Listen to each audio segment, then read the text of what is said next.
Selamat datang dalam penjelasan singkat tentang hukum Newton.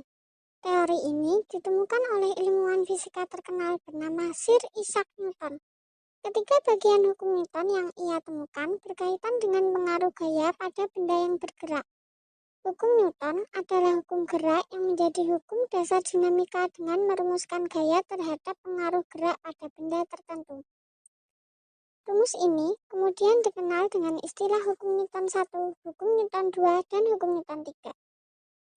Hukum pertama Newton juga dikenal sebagai hukum inersia, menyatakan bahwa setiap benda yang diam akan tetap diam, dan setiap benda yang bergerak akan terus bergerak selama tidak ada resultan gaya yang diberikan atau bekerja pada benda tersebut. Contoh penerapan hukum pertama Newton adalah penumpang akan merasa terdorong ke depan saat mobil yang bergerak cepat direm mendadak. Selanjutnya ada hukum kedua Newton. Hukum kedua Newton berkaitan dengan kondisi benda yang bergerak dalam keadaan massa benda dan gaya yang ada pada benda tersebut juga diperhitungkan. Hal ini menunjukkan percepatan benda akan berbanding lurus dengan gaya total yang bekerja pada benda tersebut. Sedangkan masanya akan berbanding terbalik dengan percepatan benda. Arah percepatan benda akan sama dengan arah gaya total yang bekerja pada benda tersebut.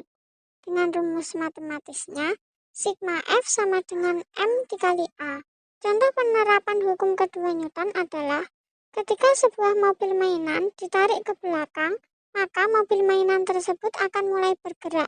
Semakin kuat menarik mobil, maka akan semakin cepat mobil itu bergerak ke depan. Kemudian ada hukum ketiga Newton. Hukum ketiga Newton menyatakan bahwa setiap tindakan memiliki reaksi yang sama besar tetapi berlawanan arah.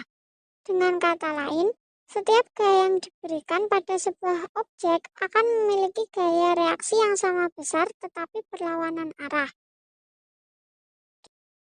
Contoh penerapan hukum ketiga Newton adalah ketika mendayung perahu di air. Saat menggerakkan dayung ke arah belakang, maka perahu akan bergerak ke depan. Begitupun sebaliknya, jika mendayung ke arah depan, maka perahu akan bergerak mundur. Dengan pemahaman materi tentang hukum Newton ini, semoga dapat memberikan manfaat bagi kita. Mohon maaf apabila ada yang salah. Terima kasih.